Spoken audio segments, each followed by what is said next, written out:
എല്ലാവർക്കും സലു കിച്ചണിലേക്ക് സ്വാഗതം. അപ്പം ആദ്യം തന്നെ പറയട്ടെ, നമ്മളുടെ ചാനൽ കണ്ടുകൊണ്ടിരിക്കുന്നവരിൽ സബ്സ്ക്രൈബ് ചെയ്യാത്തവരാണ് കൂടുതലുള്ളത് കേട്ടോ. അപ്പം നിങ്ങൾ സബ്സ്ക്രൈബ് ചെയ്യും, അതുപോലെ തന്നെ ഷെയർ ചെയ്യാനും ലൈക്ക് ചെയ്യാനും ഒന്നും മറന്നു വരുത് കേട്ടോ. എപ്പോഴും ഞാനിത് അവസാനമാണ് പറയുന്നത്. പിന്നെ ഇന്ന് മോളെയും കൊണ്ട് ഹോസ്പിറ്റലിലൊക്കെ പോകേണ്ട ദിവസമാണ്. അതോടൊപ്പം തന്നെ ഞാൻ പറഞ്ഞില്ലേ, എനിക്ക് നല്ല അസഹ്യമായ കൈവേദനയുണ്ട് ഒരറ്റത്ത്. അപ്പോൾ എന്തായാലും അതിൻ്റെ എല്ലാം കൂടി വിശേഷങ്ങളാണ് ഇന്ന് ഞാൻ നിങ്ങളുമായിട്ട് ഷെയർ ചെയ്യുന്നത്. ഇപ്പോൾ 2 ദിവസമായിട്ട് അത്യാവശ്യം നല്ല മഴയാണ് കേട്ടോ. ഇവിടെ അങ്ങനെ ഇടയ്ക്ക് മഴ പെയ്യും, പിന്നെ കാലാവസ്ഥ മാറും, അങ്ങനെയൊക്കെയാണേ. ഇനി മഴക്കാലമാണെന്ന് തോന്നുന്നു അല്ലേ? ആണോ? ഓ, ഇന്നിപ്പോ നോക്കി ഭയങ്കര മഴയാണ് രാവിലെ. ശരിക്കും മഴ പെയ്ത് കഴിഞ്ഞ് ആ ചെടികളിൽ ഇങ്ങനെ വെള്ളം ഇങ്ങനെ തുള്ളിയായിട്ടിരിക്കണത് കാണുമ്പോഴേ ഭയങ്കര ഒരു രസം തോന്നും അല്ലേ? എനിക്ക് അങ്ങനെയാണ്. ഓരോരുത്തർക്ക് ഓരോ ഫീലിങ്സ് ആണ് ഉണ്ടാവുന്നത് മഴയെ കുറിച്ച്. പണ്ട് ഓർക്കുന്നുണ്ട്, ഞാൻ പഴയ വീട്ടിലായിരുന്നപ്പം നമ്മളെ ഗൾഫിൽ നിന്നൊക്കെ വന്ന് എനിക്ക് ഭയങ്കര മഴയൊക്കെ ഭയങ്കര ഇഷ്ടം. ഞാൻ ബാൽക്കണിയിൽ ഇരിക്കും മറ്റേ ഇതെന്ന് പറയുമ്പോഴത്തേക്ക് നീ അന്ന് പറഞ്ഞ ഡയലോഗ് ഓർക്കുന്നുണ്ട്, എനിക്ക് വെയിലാണ് ഇഷ്ടം, മഴ എനിക്ക് ഒരു മൂടിക്കെട്ടി എനിക്ക് ഭയങ്കര മഴ. നാട്ടിൽ വന്ന് സ്നേഹിച്ചപ്പോ മരുഭൂമിയിലായിരുന്നു. മഴയെ ഞാൻ സത്യമായിട്ട് പ്രണയിക്കുന്നില്ല. എനിക്ക് പ്രണയം നല്ല, അതായത് നല്ല തെളിഞ്ഞ ആകാശവും അതൊക്കെ തന്നെയാണ് എനിക്ക്. ഇന്നും മഴ ഇങ്ങനെ ബാൽക്കണിയിലോ എനിക്കിങ്ങനെ ഇതുപോലെ കാണാനും അതൊക്കെ എനിക്ക് ഇഷ്ടമാണ്. എന്ന് പറഞ്ഞാൽ അതിനോടൊരു പ്രണയം അല്ല. മഴ വേണ്ടേന്ന് വെച്ചാൽ മഴ വേണം, എല്ലാം വേണമല്ല. മഴ വേണം, വെയിൽ വേണം, കാറ്റ് വേണം, എല്ലാം വേണം. അപ്പൊ ഓരോരുത്തർക്കും ഓരോ മൂഡാണുള്ളത്. ഇപ്പൊ നമ്മള് മനസ്സിൽ അതെങ്ങനെ ഇരിക്കും എന്നതിനെ തന്നെ ആശ്രയിച്ചിരിക്കും. എന്റെ മൂഡെന്ന് പറഞ്ഞു കഴിഞ്ഞാൽ മഴയെ കാണുമ്പോ എന്റെ മൂഡെന്ന് പറഞ്ഞാൽ ഭയങ്കര ഒരു സാഡ്, അത് തന്നെ, ഒരു ഹാപ്പി അല്ല, ഒരു സാഡ് ആയിട്ടുള്ള ഒരു മൂഡാണ് എനിക്ക് ഉണ്ടാകുന്നത്. സാർക്ക് മഴയെ ഒരുപാട് പ്രണയിക്കുന്ന ആളാണ്. ഞാൻ ബാൽക്കണിയിൽ പഴയ വീട്ടിൽ ഗൾഫിൽ നിന്നൊക്കെ വന്ന് വെക്കേഷന് വീട്ടിൽ വന്നു കഴിഞ്ഞ് ഈ മഴയ്ക്ക് വേണ്ടി കാത്തിരിക്കുവായിരുന്നു അല്ലേ? ബാൽക്കണിയിൽ ഇങ്ങനെ എനിക്ക് ഇഷ്ടമില്ല മൂടിക്കെട്ടി കിടക്കുന്ന. എനിക്കിങ്ങനെ മൂടിക്കെട്ടി, അതിപ്പോഴും അങ്ങനെ തന്നെയാണ് കേട്ടാ. മൂടിക്കെട്ടി ആകാശവും മൂടിക്കെട്ടിയത്. അതാ ഞാൻ പറഞ്ഞ, ഓരോരുത്തർക്ക് ഓരോരോ ഇഷ്ടങ്ങളാണ്. നിങ്ങളുടെ ഇഷ്ടങ്ങളോട് പറയും. നിങ്ങൾ മഴയെ പ്രണയിക്കുന്നവരൊക്കെ ഒന്ന് കമന്റ് ചെയ്യുക. പിന്നെ എന്നെ പോലെ അല്ലാതെ ഒരു ക്ലൈമറ്റിനെ ഇഷ്ടപ്പെടുന്നവരൊന്ന് കമന്റ് ചെയ്യണേ. ഇന്ന് ഇതൊക്കെ ലാത്തിയിരിച്ചോണ്ടിരിക്കുക നമ്മള്. ഇന്ന് ഞാന് ബ്രേക്ക്ഫാസ്റ്റ് ഞാൻ ഉണ്ടാക്കി കൊടുക്കാന്ന് പറഞ്ഞിരിക്കുക. അതുപോലെ തന്നെ ഇന്ന് നമുക്ക് ഹോസ്പിറ്റലിൽ പോകേണ്ട ദിവസമാണ്. അപ്പൊ 1-2 ആവശ്യം അതിനിടയിലുണ്ട്. സനക്കുട്ടി എഴുന്നേറ്റിട്ടില്ല കേട്ടാ. ഇന്ന് സ്വാമിക്ക് ഞാനൊരു വാക്ക് കൊടുത്തിട്ടുണ്ട്. ഇന്ന് ബ്രേക്ക്ഫാസ്റ്റ് ഞാൻ ഉണ്ടാക്കി കൊടുക്കാം, രാവിലെയെങ്കിലും ഒരു റെസ്റ്റ് കൊടുക്കാമെന്ന് വിചാരിച്ചിട്ടാണ്. അപ്പൊ അതിന് ഞാനൊരു നല്ലൊരു റെസിപ്പിയാണ് ഉണ്ടാക്കാൻ പോണത്. അതിന് അത്യാവശ്യം വേണ്ട ഒരു കാര്യം എന്ന് വെച്ച് കഴിഞ്ഞാൽ മുട്ടയാണ്. അപ്പോൾ മുട്ട എങ്ങനെ പുഴുങ്ങാന്ന് ആലോചിച്ചപ്പോഴാണ് സമീയുടെ പുതിയ അതിഥിയെ ഞാൻ കണ്ടത്. കണ്ട അഗാറോട എഗ് ബോയിലർ. അപ്പോൾ ഇതിൽ ചെയ്യാമെന്നാണ് ഞാൻ വിചാരിക്കുന്നത്. ഇതിൻ്റെ പ്രത്യേകത എന്തെന്ന് അറിയാം, ഒരേ സമയം 8 മുട്ട നമുക്ക് ബോയിൽ ചെയ്യാൻ പറ്റും. പിന്നെ അതുപോലെ തന്നെ പോച്ച് ചെയ്യണമെങ്കിൽ 4 എണ്ണം ഒരേ സമയം നമുക്ക് ചെയ്യാൻ പറ്റും. അപ്പം ഇതിൻ്റെയൊക്കെ ഉപയോഗം എപ്പോഴും വരുന്നത് വെച്ചാൽ നമ്മൾ അടുക്കളയിൽ കയറുമ്പോഴൊക്കെയാണ് ഇതിൻ്റെ ഉപയോഗം കിട്ടുന്നത് അല്ലേ. ഇതിൻ്റെ ബോഡി സ്റ്റെയിൻലെസ് സ്റ്റീലാണ്. അതുപോലെ തന്നെ ഈ പ്ലാസ്റ്റിക്കൊക്കെ ഫുഡ് ഗ്രേഡാണ്. പിന്നെ ഇതിൻ്റെ അകത്തൊരു പ്രത്യേകത വേറൊന്ന് പറയുന്നത് എങ്ങനെയാണെന്ന് വെച്ച് കഴിഞ്ഞാൽ, ഈ മുട്ട നമ്മൾ 3 രീതിയിൽ നമുക്ക് ബോയിൽ ചെയ്യാൻ പറ്റും. സോഫ്റ്റായിട്ടും മീഡിയമായിട്ടും ഹാർഡായിട്ടും ഒക്കെ. അപ്പോൾ നമ്മൾ എന്ത് ചെയ്യണമെന്ന് വെച്ച് കഴിഞ്ഞാൽ, ഈ വെള്ളം 35 ml ഒഴിച്ചാൽ മതി. ഇത് ഓട്ടോമാറ്റിക്, ആ വെള്ളം തീരുമ്പോൾ ഓട്ടോമാറ്റിക്കായിട്ട് തന്നെ ഇത് ഓഫാവും. മറ്റേ മീഡിയം ആണെങ്കിൽ ഒരു 55 ml ഓൾമോസ്റ്റ്. പിന്നെ നമ്മൾ ഹാർഡായിട്ട് നമ്മളിത് ബോയിൽ ചെയ്തെടുക്കണമെങ്കിൽ നമ്മൾ 120 ml വെള്ളം ഒഴിക്കണം. പിന്നെ ഇതിന് വേറൊരു ഗുണമെന്ന് വെച്ച് കഴിഞ്ഞാൽ, നമ്മൾ ഈ പൊട്ടാതിരിക്കാൻ വേണ്ടിയേ നമ്മളിതിലൊരു പിന്നുണ്ട് കണ്ട. ഈ പിന്ന് വെച്ച് ചെറുതായിട്ടൊരു ഹോളിട്ട് കൊടുത്താൽ മതി. പൊട്ടിപ്പോവല്ലേ കുത്തുമ്പോൾ കണ്ട, ചെറിയൊരു ഹോൾ അത് വെച്ച് കഴിഞ്ഞാൽ നമുക്കിത് ക്രാക്ക് ഉണ്ടാവാതെ നമുക്ക് കിട്ടുകയും ചെയ്യും. കണ്ട, ഇതിൻ്റെ ഇവിടെ ചെറിയൊരു ഹോളിട്ട് കൊടുക്കുക. കണ്ട, സൗണ്ട് കേൾക്കും. വെച്ച് കൊടുക്കുക. ഇത്രയേ ഉള്ളൂ. നമുക്കിപ്പോൾ യഥാർത്ഥത്തിൽ എനിക്ക് എൻ്റെ റെസിപ്പിയിൽ ഒരു 3-4 എഗ്ഗ് മതി. അപ്പോൾ അതുകൊണ്ട് ഞാൻ 4 എണ്ണേ വെക്കുന്നുള്ളൂ. ഒരേ സമയം നമുക്ക് 8 എണ്ണം വെക്കാൻ പറ്റും. എന്താ, ഇപ്പം നമുക്ക് 4 എണ്ണം മതിയാവും. പിന്നെ ഇതിനകത്ത് വെള്ളം ഒഴിക്കണം. ഏകദേശം 120 ml വെള്ളം എടുത്തിട്ടുണ്ട്. എനിക്ക് ഹാർഡായിട്ടാണ് വേണ്ടത്. വെള്ളം ഒഴിച്ചു കൊടുക്കുകയാണ്. ഇതിൻ്റെ ബാക്കി ഡീറ്റെയിൽസ് ഞാൻ ഡിസ്ക്രിപ്ഷൻ ബോക്സിൽ കൊടുത്തിരിക്കാം. ഇനി മൂടി വയ്ക്കുക, ഓണാക്കുക, അടുത്ത പണിക്കിലേക്ക് പോവുക.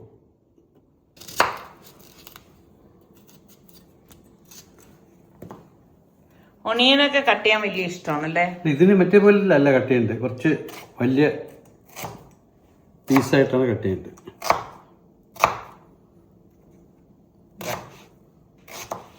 പണ്ടെല്ലാരും പറയുന്നു കട്ടിങ് മാഷാണ് നിസ്സാറിക്ക, അങ്ങനെ ഒരുപാട് കുക്കിംഗ് ഒക്കെ ചെയ്തിട്ടുള്ളപ്പം അങ്ങനെ ഇതെല്ലാം ഇളക്കി വരിക. അത്രേ ഉള്ളൂ. എനിക്കൊന്ന് പകുതി മതിയാവും. അതുപോലെ തന്നെ ക്യാപ്സിക്കവും കുറച്ച് മതി. എന്താ ഇത്രേ ഉള്ളൂ സംഭവം. ഇതൊക്കെ വയ്യെങ്കിലും വെറുതെ ഒന്ന് നമ്പർ അടിക്കാൻ വേണ്ടി വന്നതാണേ. നിങ്ങളൊക്കെ ഒന്ന് ഉണ്ടാക്കി തരാമെന്ന് പറഞ്ഞാണ് ഞാൻ. സലൂട്ടൊന്നും പറയില്ലേ?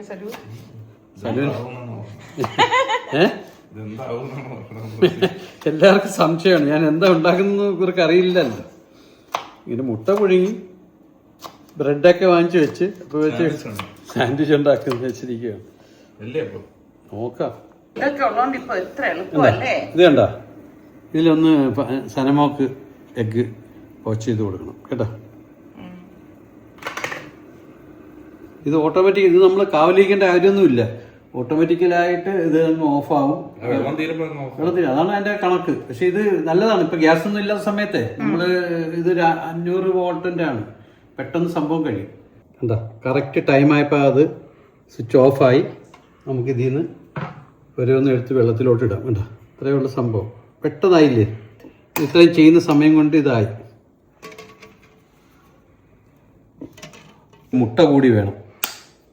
നിങ്ങൾ റെസിപ്പി ഒന്നും ഇപ്പം ചോദിച്ചോളൂ. അതിൽ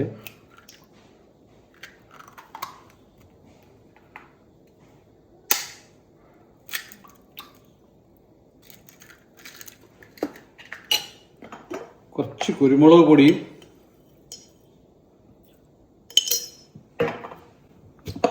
കുറച്ച് ഉപ്പും കൂടെ ഇടണം. എന്നിട്ടൊന്ന് ബീറ്റ് ചെയ്ത് വെക്കാം.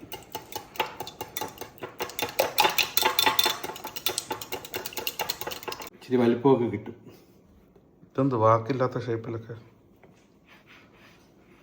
ഇപ്പം നിങ്ങൾക്കൊന്നും മനസ്സിലാവില്ല, ചെയ്ത് വരുമ്പോഴേ നിങ്ങൾക്ക് മനസ്സിലാവും. ഇവിടുത്തെ ബ്രെഡൊക്കെ വലിയ ഗുണമില്ലാത്ത ബ്രെഡാണ്. ഇത് നമ്മളെ എടുത്ത ഉടൻ തന്നെ നമ്മൾ മുറിച്ചെടുക്കുമ്പോഴത്തേക്ക് ചിലപ്പോൾ എല്ലാം കറക്റ്റ് ആവണമെന്നില്ല. അത് തണുക്കാൻ സമയം കൊടുക്കണം. അപ്പോൾ ഷൂട്ട് ലേറ്റ് ആവൂലേ. നമ്മൾ പെട്ടെന്ന് ആഹാരം കഴിക്കാനായിട്ട് ആൾക്കാർ ഇരിക്കുന്നുണ്ട്. വിശന്ന് ആശുപത്രി പോകാനുള്ള കേസൊക്കെ ഉണ്ട്.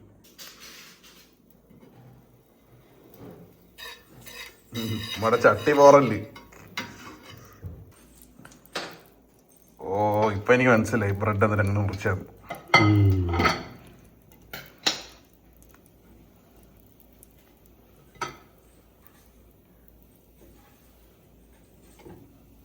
ചട്ടി കുറച്ച് വലുതെടുക്കണമായിരുന്നു. കറക്റ്റ്. എന്നുണ്ട്, അടിപൊളിയല്ലേ? ഞാൻ കുറച്ച് ഒരു മുട്ടയും കൂടെ ഞാൻ അഡീഷണൽ എടുത്തിട്ടുണ്ട്. കാരണം വെച്ചാൽ എനിക്ക് മനസ്സിലായി ഇത് പോരാന്നുള്ളത്.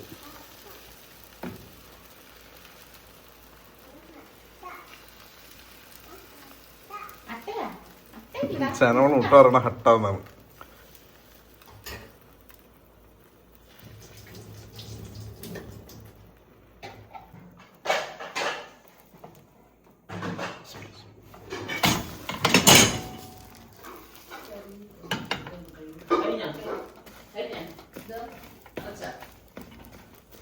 ശരി, സ്വിച്ച് തേച്ച് കൊടുക്കാം. എന്താ കരിഞ്ഞതറിയാം.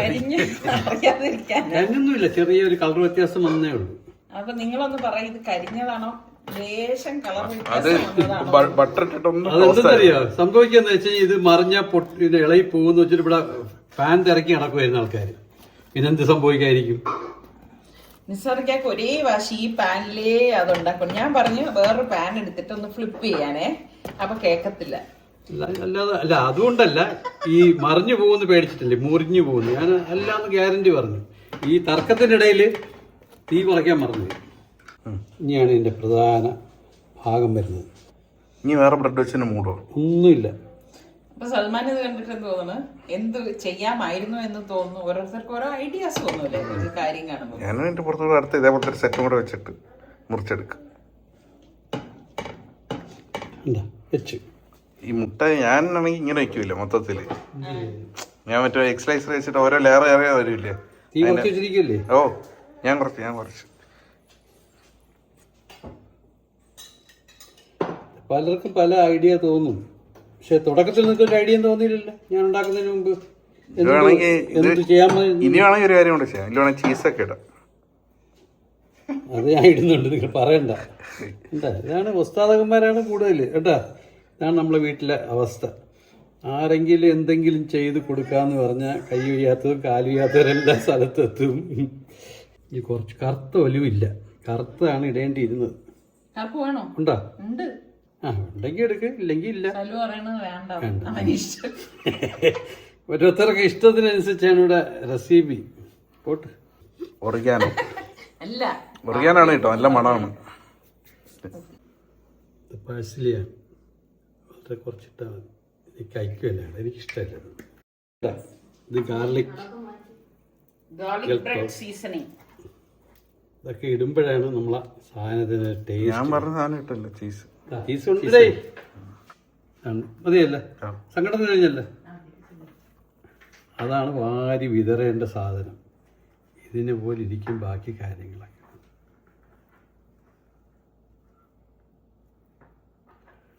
ഇപ്പം നിങ്ങളായിരിക്കും ഇത് ഓണാണാന്ന് വെച്ചു, ഭയങ്കര ഫ്ലെയിം കുറച്ചാണ് വെച്ചിരിക്കുന്നത്.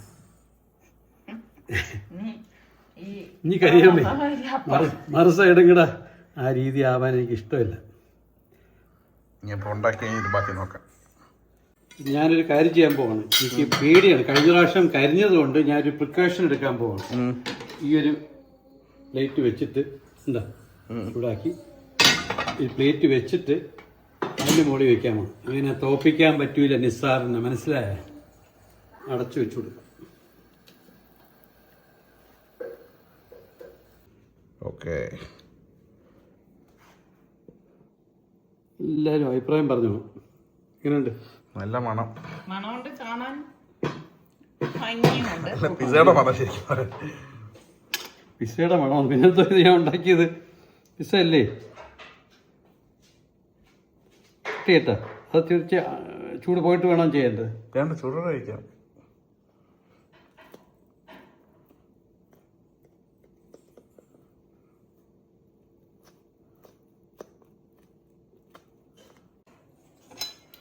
അങ്ങനെ നമ്മുടെ എഗ് പിസ്സ. എനിക്ക് സമയം നിന്റെ പ്ലേറ്റ് ആയത് കാരണം എനിക്ക് മുറിക്കാനൊക്കെ ഒരു പേടി. കാര്യം എന്നറിയോ, പോറിക്കഴിഞ്ഞാലേ വലിയ വില കൊടുക്കേണ്ടി വരും. ഈ പറയേണ്ട ഇവരൊക്കെ ഇവിടെ വലിയ വില തന്നുകൊണ്ടിരിക്കുകയാണെന്ന് തോന്നിപ്പോകും. ഈ ചീസ് പറഞ്ഞ എല്ലാം കൂടെ വലിഞ്ഞു പോകുന്നു തോന്നുന്നു. ആ അടിപൊളി, വേണ്ടി ഇതൊക്കെ പറയാം. സൂപ്പർ. ചീസൊക്കെ വലിഞ്ഞ് അപ്പൊ അങ്ങനെ എടുക്കാത്തത്, ചീസൊക്കെ ഇങ്ങനെ വലിഞ്ഞ് കാണിക്കായിരുന്നു. ചൂട്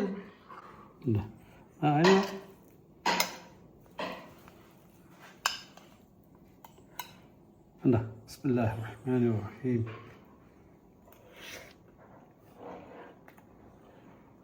ഞാൻ ഉണ്ടാക്കേണ്ട പറയല്ല, ഞാൻ പറഞ്ഞ നിങ്ങൾ കുറ്റം പറയും. ഞാനൊരു കാര്യം ഇത് കഴിഞ്ഞ് പറയാമേ. പറഞ്ഞോളൂ. അടിപൊളി. കണ്ട നിസാറിക്ക പിസ്സ കഴിക്കൂല, പാസ്ത കഴിക്കൂല, മാക്രോണി കഴിക്കില്ല. എന്തുകൊണ്ട് അത് എന്തൊക്കെ ചെയ്യുന്ന അറിഞ്ഞോ? സമയം കഴിച്ചു നോക്കുന്ന കഴിച്ചിട്ട് പറയാം. ഞാനൊന്ന് കഴിച്ചോട്ടെ. ആ ഷേപ്പൊക്കെ നോക്ക്.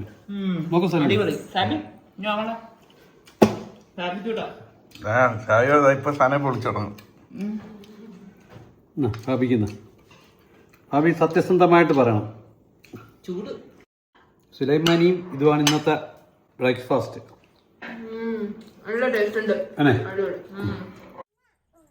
അപ്പൊ ഇന്ന് രാവിലെയാണ് നമുക്ക് ഹോസ്പിറ്റലിൽ അപ്പോയിന്റ്മെന്റ് കിട്ടിയിട്ടുള്ളത് കേട്ടോ. ഇപ്പൊ ഹോസ്പിറ്റലിലെ പോക്കെന്ന് പറയുമ്പോൾ നമ്മൾ ആ കറക്റ്റിന് ചെന്നില്ലെങ്കിൽ അതും ബുദ്ധിമുട്ടാവുമല്ലോ. അപ്പോൾ പിന്നെ നമ്മളുടെ ജോലിയൊക്കെ ഒന്ന് ഒതുക്കി എന്ന് പറയാൻ പറ്റത്തില്ല. അതിനിടയിലാണെങ്കിൽ പിന്നെ പോയിട്ട് വരാമെന്ന് വിചാരിച്ചിട്ട് അങ്ങനെ ഇപ്പം ഇറങ്ങിയത്. അപ്പോൾ അപ്പോയിൻമെന്റ് നേരത്തെ എടുത്തിരുന്നത് കൊണ്ട് പിന്നെ അതിൻ്റെതായിട്ടുള്ള ബുദ്ധിമുട്ടും കാര്യങ്ങളൊന്നും ഉണ്ടായിരുന്നില്ല. പിന്നെ ഈ ഇറങ്ങുന്ന സമയത്ത് ഇപ്പം മഴയൊന്നും ഇല്ല ഏട്ടാ, അത് തന്നെ വലിയൊരു അനുഗ്രഹമാണ്. സത്യം പറഞ്ഞാൽ ഈ മഴയൊക്കെ ഉള്ള സമയത്ത് നമ്മൾ ഇറങ്ങണം എന്ന് പറഞ്ഞു കഴിഞ്ഞാൽ തന്നെ അറിഞ്ഞൂടെ എന്തോ ഒരു പാടാണ്. സനക്കുട്ടി എവിടെ പോവാ? സനക്കുട്ടിയുടെ ഫോൺ അവിടെ. ആ മാലയോ? എവിടെയാ ടാറ്റ പോന്നെ? എവിടെയാ ടാറ്റ? എവിടെ പോണേ? ഡോക്ടറിനെ കാണാനാണോ ടാറ്റ? അപ്പൊ രാവിലെ ആയതുകൊണ്ട് നല്ല റഷ് ഉള്ളത് കൊണ്ട് തന്നെ നിസാറിക്ക ഷോർട്ട് കട്ട് വഴിയാണ് വന്നത് കേട്ടോ. അല്ലെങ്കിൽ പിന്നെ നമുക്ക് ആ സമയത്ത് അവിടെ എത്താൻ പറ്റില്ല. സനക്കുട്ടി എന്ത് ഉറക്കം വരണ? കാലൊക്കെ ഒന്ന് ഒതുക്കിയിരുന്നേ. അല്ലാ സനക്കുട്ടി ഉമ്മാര് കാര്യം മറന്നുപോയി. മറന്നു പോയടാ. അപ്പൊ ഇനിയിപ്പം ഡോക്ടറിനെ കാണുമ്പോ അറിയാം എങ്ങനെയാണെന്നൊക്കെ ഉള്ളത്, ശരിയായോ എന്താണെന്നുള്ളത്. ശരിക്കും പറഞ്ഞാൽ അത് നമ്മൾ ഈ എക്സാം ഒക്കെ എഴുതിയിട്ട് റിസൾട്ട് കാത്തിരിക്കത്തില്ലേ, ആ ഒരു ഫീലാണ് കേട്ടോ. ഇനി എന്ത് പറയും എന്നൊക്കെ ഉള്ളത്. പിന്നെ ഫാബിമോളെ സംബന്ധിച്ച് അവൾക്ക് നല്ല റെസ്റ്റ് തന്നെയാണ് ഞങ്ങളിവിടെ കൊടുത്തത്. കാരണം തീരെ നടത്തിക്കോ അങ്ങനെ ആകെ ടോയ്ലറ്റിൽ പോകാനായിട്ട് പോണു, തിരിച്ചു വന്ന് അതേപോലെ കാലുപൊക്കിയിരിക്കുന്നു, അല്ലെങ്കിൽ കിടക്കുകയാണെങ്കിൽ കാലുപൊക്കി കിടക്കുന്നു. അങ്ങനെ തന്നെയാണ് ഡോക്ടർ എന്താണോ പറഞ്ഞത് അതുപോലെയൊക്കെ ചെയ്തിട്ടുണ്ട്. പിന്നെ ഇനി ഇവിടെ വന്ന് ഡോക്ടർ കണ്ടു കഴിഞ്ഞാലല്ലേ ഡോക്ടറിനും കാര്യങ്ങളൊക്കെ അറിയാനായിട്ട് പറ്റത്തുള്ളൂ. അപ്പം അങ്ങനെ നമ്മളിപ്പം ഇവിടെ ഹോസ്പിറ്റലിൽ എത്തിയിട്ടുണ്ട്. അപ്പം നമുക്ക് അപ്പോയിൻമെന്റ് കിട്ടിയിട്ടുണ്ടെങ്കിലും അത്യാവശ്യം അതിന് മുൻപുള്ള പേഷ്യൻസും കാര്യങ്ങളൊക്കെ ഉണ്ടായിരുന്നു കേട്ടോ. അപ്പോൾ കുറച്ച് നമ്മളൊന്ന് ഇവിടെ ഒന്ന് വെയിറ്റ് ചെയ്യേണ്ടി വന്നിട്ടുണ്ടേ. ഇനിയപ്പം ഡോക്ടറെ കണ്ടിട്ട് അതിൻ്റെ വിശേഷങ്ങൾ വീട്ടിൽ പോയിട്ട് പറയാമേ. വൈകുന്നേരം സാധാരണ നമ്മൾ ചായക്കൊക്കെ നമ്മൾ വട അല്ലെങ്കിൽ വാഴയ്ക്കപ്പം, പരിപ്പ് വട ഇങ്ങനെയൊക്കെയല്ലേ വീടുകളിൽ ഉണ്ടാക്കുന്നത്. ഇന്നിപ്പം ഒരു വ്യത്യസ്തമായിട്ടുള്ള രീതിയിൽ ഞാൻ ഒരു പലഹാരം ഉണ്ടാക്കാമെന്ന് കരുതി. അപ്പം 2 കപ്പ് നമ്മളുടെ വറുത്ത അരിപ്പൊടി ഉണ്ടല്ലോ, ഞാൻ ഈ അടുത്ത് പൊടിച്ചുകൊണ്ട് വന്ന് കാണിച്ചില്ലായിരുന്നു, ആ പച്ചരിപ്പൊടി വറുത്തെടുത്തതാണ് കേട്ടോ എടുത്തത്. പിന്നെ നമുക്കിതിലേക്ക് വേണ്ടത് റവയാണേ. റവ എടുത്തിട്ട് ഒരു 1/4 കപ്പോളം ഇതിൽ ചേർത്ത് കൊടുക്കണം. മസ്റ്റായിട്ട് റവ ചേർത്ത് കൊടുക്കണം കേട്ടോ, എങ്കിൽ മാത്രമേ നല്ല ടേസ്റ്റും കാര്യങ്ങളൊക്കെ ഉണ്ടാവത്തുള്ളൂ. അപ്പോൾ റവയും ഞാൻ ഇട്ടിട്ടുണ്ട്. ഇനി നമുക്കിതിലേക്ക് വേണ്ടത് പാകത്തിനുള്ള ഉപ്പാണ് കേട്ടോ. അപ്പം സാധാരണഗതിയിൽ നമ്മൾ രാവിലെയുള്ള പലഹാരം അല്ലെങ്കിൽ ഡിന്നറിനൊക്കെയാണ് ഇതുപോലെയൊക്കെയുള്ള പലഹാരങ്ങൾ ഉണ്ടാക്കുന്നത്. എനിക്ക് തോന്നുന്നു പണ്ടത്തെ കാലത്തൊക്കെ വീടുകളിലൊക്കെ വൈകുന്നേരം ചായക്കൊക്കെ ഇലയപ്പം, അങ്ങനെ കൊഴുക്കട്ട എല്ലാം ആവിയിൽ വേവിച്ച നല്ല ഹെൽത്തി ആയിട്ടുള്ള ഫുഡൊക്കെ അല്ലേ ഉണ്ടാക്കിയിരുന്നത്. അപ്പം ഞാൻ ഇതിലേക്ക് 1 ടീസ്പൂണോളം ബേക്കിംഗ് പൗഡറാണ് അതും കൂടി ചേർത്ത് കൊടുക്കുകയാണ് കേട്ടോ. ഭയങ്കര ടേസ്റ്റുള്ള ഒരു സംഭവമാണ് കേട്ടോ ഇത്. നന്നായിട്ടൊന്ന് മിക്സ് ചെയ്ത് കൊടുക്കാം. എന്നിട്ട് നമുക്ക് കുറച്ചധികം വെള്ളം നമ്മൾ ഇതിലേക്ക് കുഴച്ചെടുക്കണം, മിക്സ് ചെയ്തെടുക്കണം കേട്ടോ. പച്ചവെള്ളമാണ് ഞാൻ ഒഴിച്ചിരിക്കുന്നത് കേട്ടോ. ഇനി നമുക്ക് വെള്ളം വേണം തോന്നിക്കഴിഞ്ഞാൽ കുറച്ചുകൂടി നമ്മളൊരു നീർദോശയ്ക്ക് എടുക്കത്തില്ലേ അത്രയും ലൂസിന് വേണ്ട, എന്നാൽ നമ്മൾ ആ കലക്കി എടുക്കണ ആ ഒരു പരുവത്തിന് നമ്മൾ ഇതുപോലെ ഒന്ന് കലക്കി കൊടുക്കണം കേട്ടോ. അപ്പോൾ ഇതൊരു ഹെൽത്തി ആക്കാൻ വേണ്ടിയിട്ട് ഞാനിവിടെ ചെയ്യണത് ഇത് കണ്ട മുരിങ്ങയിലയാണ് കേട്ടോ. അപ്പം തളിര് മുരിങ്ങയിലയാണ് എപ്പോഴും നല്ലതെന്ന് പലരും പറയുന്നുണ്ട്. ശരിയാണോ എന്നുള്ളത് ഒന്ന് പറയണം കേട്ടോ. അപ്പം മുരിങ്ങയില ഞാൻ ആദ്യം ഇതുപോലെ ഒന്ന് ഇളക്കിയെടുത്ത് കേട്ടോ. ഇളക്കിയെടുക്കുമ്പോഴേക്ക് ശരിക്കും പറഞ്ഞാൽ നമുക്ക് ഒത്തിരി നേരം വരും. അപ്പോഴാണ് ഞാൻ പലരും പറഞ്ഞൊരു ട്രിക്ക് ഓർത്തത്, ഇതുപോലെ ഓട്ടപാത്രത്തിലിട്ടിട്ട് ഇങ്ങനെ ഇട്ടിട്ടൊന്ന് വലിച്ചാൽ മതി. സത്യമാണ് കേട്ടോ. പക്ഷെ ഇതുപോലെ കുറച്ച് വലിപ്പമുള്ളൊരു ഓട്ടപാത്രം വേണം എടുക്കാൻ, എങ്കിൽ മാത്രമേ നമുക്ക് എളുപ്പത്തിന് എടുക്കാൻ പറ്റത്തുള്ളൂ. പിന്നെ അതിൻ്റെ ഇടയിൽ കുഞ്ഞു കുഞ്ഞില ഉണ്ടായിരുന്നേ, അപ്പം ഞാനത് കൈകൊണ്ട് അങ്ങ് എടുക്കാമെന്ന് വിചാരിച്ചിട്ട് അങ്ങനെ അങ്ങ് എടുക്കണേ കേട്ടോ. പിന്നെ വലിയ ഇലയെല്ലാം നമുക്കിനിയിപ്പം ഇതുപോലെ തന്നെ ഓട്ടപാത്രത്തിലിട്ടിട്ട് ഇതുപോലെ ഒന്ന് വലിച്ചു കൊടുത്താൽ മതി കേട്ടോ. ഒരുപാട് ഓട്ടയുള്ളത് കൊണ്ട് തന്നെ 3-4 കമ്പുകൾ നമുക്ക് ഇതുപോലെ പല പല ഓട്ടകളിലിട്ടിട്ടൊന്ന് വലിച്ചു കൊടുത്താൽ ഈസി ആയിട്ട് ഇളകി കിട്ടും കേട്ടോ. ശരിക്കും ഇത് നല്ല ഒരു ടിപ്പ് തന്നെയാണ് കേട്ടോ. പിന്നെ കുഞ്ഞായിട്ടുള്ള സ്റ്റെം ഉണ്ടല്ലോ, അത് വരത്തൊന്നുമില്ല, അത് നമ്മൾ കൈ കൊണ്ട് പിച്ചി കളയുകയോ വല്ലോ എന്തെങ്കിലും ചെയ്യണം. ഇതുപോലെ ഒന്ന് വലിച്ചു കൊടുത്താൽ മതി കേട്ടോ. അത് ആ കമ്പ് മാത്രമായിട്ട് നമ്മുടെ കയ്യിലേക്ക് വരുവേ.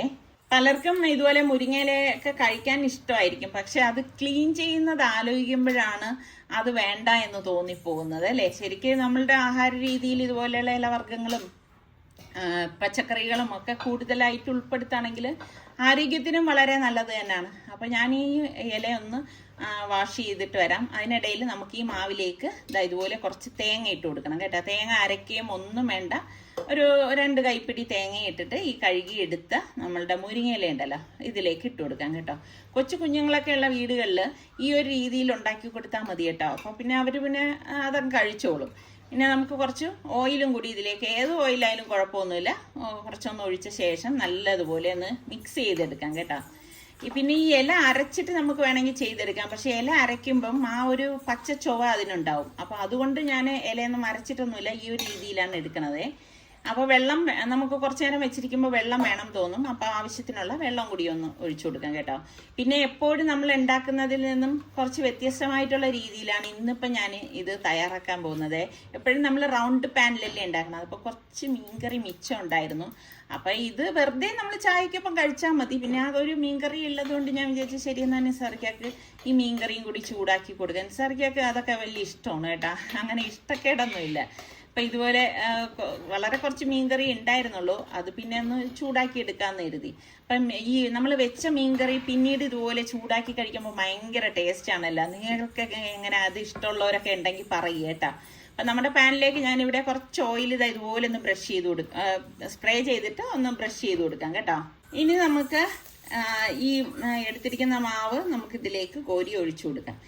അപ്പം നല്ല കുട്ടികൾക്കൊക്കെ നമ്മളിത് കൊടുക്കുകയാണെങ്കിൽ അവർക്ക് നല്ല കൗതുകമായിരിക്കും. കാരണം റൗണ്ടിൽ നിന്ന് സ്ക്വയറിലേക്കുള്ള ഒരു മാറ്റം, അപ്പത്തിൻ്റെ ആ ഒരു നിലവാരം മാറിയിരിക്കുന്നത് കണ്ടോ. ഇപ്പം ഞാനിത് സ്ക്വയർ ആക്കിയാണ് എടുക്കുന്നത് കണ്ടോ. അപ്പം ഇങ്ങനത്തെ ഒക്കെ പാൻ കിട്ടുമ്പം നിങ്ങൾ ഇതുപോലെ വാങ്ങിയിട്ട് ഇതുപോലെയുള്ള ഇതിപ്പോൾ ശരിക്കും പറഞ്ഞാൽ ഒരു ഗ്രിൽ പാനാണ്. പക്ഷേ എനിക്ക് ഇത് ഭയങ്കര ഒരു ഇഷ്ടപ്പെട്ട് ഞാൻ വാങ്ങിച്ചൊരു പാനാണ് കേട്ടോ. അപ്പോൾ മീൻകറി ഇങ്ങനെ ചൂടായിക്കൊണ്ടിരിക്കുകയാണ്. പിന്നെ ഇതുപോലെ മഴയൊക്കെ ഉള്ള ഒരു ക്ലൈമറ്റിൽ ഇതുപോലെയുള്ള ഭക്ഷണമൊക്കെ കഴിക്കാൻ നല്ല രസമാണ് അല്ലേ. അതുപോലെ ചക്കയപ്പം ഇഷ്ടമുള്ള എത്ര പേരുണ്ട്. ഇപ്പോൾ ഞാനാണെങ്കിൽ മുൻപ് ചക്ക സീസൺ ആയിരുന്നപ്പോഴേക്ക് ചക്ക എടുത്ത് കവറിലാക്കിയിട്ട് ഫ്രീസറിൽ വെച്ചിട്ടുണ്ടായിരുന്നു. അപ്പം ഞാൻ ഇൻഷാല്ലാ ചക്കയപ്പമൊക്കെ ഉണ്ടാക്കണം എന്ന് വിചാരിക്കുന്നുണ്ട്. വേണം എന്നുള്ളവർ റെസിപ്പി വേണമെന്നുള്ളവർ ഉടനെ കമൻറ്റ് ചെയ്യണം കേട്ടോ. അപ്പോൾ നമ്മളുടെ അപ്പം കണ്ട എന്ത് ഭംഗിയാണെന്ന് നോക്കിക്കേ. സ്ക്വയർ ആയിട്ടുള്ള നമ്മളുടെ മുരിങ്ങയിലെ അപ്പം ഇവിടെ റെഡി ആയിട്ടുണ്ട്. അപ്പം എന്നോ ദോശയെന്നോ ഒക്കെ പറയാം. നമ്മൾ പിന്നെ തേങ്ങയൊക്കെ ചേർത്തത് കൊണ്ടാണ് ഞാൻ അപ്പം എന്ന് പറഞ്ഞത് കേട്ടോ. എന്നിട്ട് ബാക്കി മാവെല്ലാം നമുക്ക് ഇതുപോലെ തന്നെ കോരി ഒഴിച്ച് അപ്പം ചുട്ടെടുക്കാം. എപ്പോഴും നമ്മൾ ആ ഭക്ഷണമൊക്കെ ഉണ്ടാക്കുമ്പോഴേക്ക് ആൾക്കാർക്ക് മടുപ്പ് തോന്നാത്ത രീതിയിൽ വേണം ആഹാരം ഉണ്ടാക്കാൻ കേട്ടോ. അതിന് ഇതുപോലെയുള്ള ചെറിയ ചെറിയ ട്രിക്കുകളൊക്കെ നമ്മൾ ഉപയോഗിച്ചാൽ മതി. നമ്മുടെ സലു കിച്ചൻ്റെ പണ്ടത്തെ വീഡിയോസൊക്കെ നിങ്ങൾ നോക്കുകയാണെങ്കിൽ, അല്ലെങ്കിൽ നമ്മളുടെ പഴയ വ്യൂവേഴ്സിനറിയാം ബ്രേക്ക്ഫാസ്റ്റ് റെസിപ്പി അല്ലെങ്കിൽ ഡിന്നർ റെസിപ്പിയൊക്കെ ഉണ്ടാക്കുമ്പം ഒരുപാട് വെറൈറ്റി ആയിട്ട്, അതായത് ഒരു നാടൻ ഭക്ഷണം തന്നെ പല രീതിയിൽ വ്യത്യസ്തമായിട്ടുള്ള രീതിയിലൊക്കെ ഒരുപാട് ഞാൻ വീഡിയോ ചെയ്തിട്ടുള്ളതാണ് കേട്ടോ. അപ്പോൾ ഈ അപ്പം അന്ന് ഒരുപാട് പേര് ട്രൈ ചെയ്ത് നോക്കിയിട്ട് എനിക്ക് ഇതുപോലെ ഫോട്ടോസൊക്കെ അയച്ചു തരുമായിരുന്നു കേട്ടോ. ശരിക്കും അതൊക്കെ കാണുമ്പോൾ ഭയങ്കര സന്തോഷം തന്നെയാണ്. അപ്പോൾ ഇത് ഞാൻ ചായക്ക് കഴിക്കാനായിട്ട് കൊടുക്കുകയാണ് കേട്ടോ. ഈ ഒരു ക്ലൈമറ്റിൽ നമുക്ക് കഴിക്കാൻ പറ്റിയൊരു ഐറ്റം അല്ലേ. അപ്പം അല്ലാതെ നമ്മൾ മുരിങ്ങയില തോരനോ മുരിങ്ങയില കറിയൊക്കെ ഉണ്ടാക്കി കഴിഞ്ഞാൽ ഇവർ അതിൽ നിന്ന് ആ ഇല മാത്രം മാറ്റും. ഇതിപ്പോൾ മാറ്റാൻ നിവർത്തിയില്ലല്ലോ. ഇത് അപ്പത്തിൻ്റെ കൂടെ ഉള്ളിലേക്ക് പോയല്ലേ പറ്റത്തുള്ളൂ. നമ്മളുടെ ഭക്ഷണ രീതിയിൽ എപ്പോഴും നമ്മൾ കുറച്ച് ഹെൽത്തി ആയിട്ടുള്ളതും കൂടി നമ്മൾ ഉൾപ്പെടുത്താനായിട്ട് ശ്രദ്ധിക്കണം. പ്രത്യേകിച്ച് ഇപ്പോഴത്തെ കാലഘട്ടങ്ങളിൽ ഫാസ്റ്റ് ഫുഡിൻ്റെ കാലമാണ്. ഇപ്പം മക്കൾക്കൊന്നും അത്ര അധികം നമ്മൾ ഉണ്ടാക്കി കൊടുക്കണത് ഇഷ്ടപ്പെടണമെന്നില്ല. അപ്പം ഈ ഒരു രീതിയിലൊക്കെ എങ്ങനെങ്കിലും ഇതുപോലെയുള്ള ഇലവർഗ്ഗങ്ങളൊക്കെ അവരുടെ ഉള്ളിൽ ചെന്നല്ലേ പറ്റത്തുള്ളൂ. അപ്പം ഞാൻ നിസാർക്ക് വന്നപ്പോൾ കുട്ടി അവിടെ ഉണ്ട് കേട്ടോ, അവർക്ക് കഴിക്കാൻ കൊടുക്കണേ. നമ്മളെപ്പോഴും റൗണ്ട് അപ്പ് അല്ലേ കാണുന്നത്. സനക്കുട്ടി പല്ലൊക്കെ തേച്ച്, പക്ഷെ കുളിച്ചിട്ടില്ല. പല്ല് തേച്ച് എന്താ ബാക്കിയാത്ത വാപ്പ എന്ത് തന്നതാ? അല്ലാ, സെൽഫി എടുക്കുവാണ്, കണ്ടുകൂടാ. നിസാർക്ക കഴിക്കാതിരിക്കുന്നത് കൊണ്ടാണ് സനക്കുട്ടിയും അവിടെ വന്ന് ഇങ്ങനെ നിൽക്കുന്നത്. ഇടയ്ക്ക് നിസാർക്കയുടെ നിന്ന് ഓരോ ഇങ്ങനെ വാങ്ങിച്ച് കഴിക്കും. അപ്പം ഇതൊക്കെയാണ് നമ്മളുടെ ഇപ്പോഴത്തെ വിശേഷങ്ങൾ എന്ന് പറയുന്നത്. അപ്പം മറക്കാതെ ലൈക്ക് ചെയ്യണം കേട്ടോ.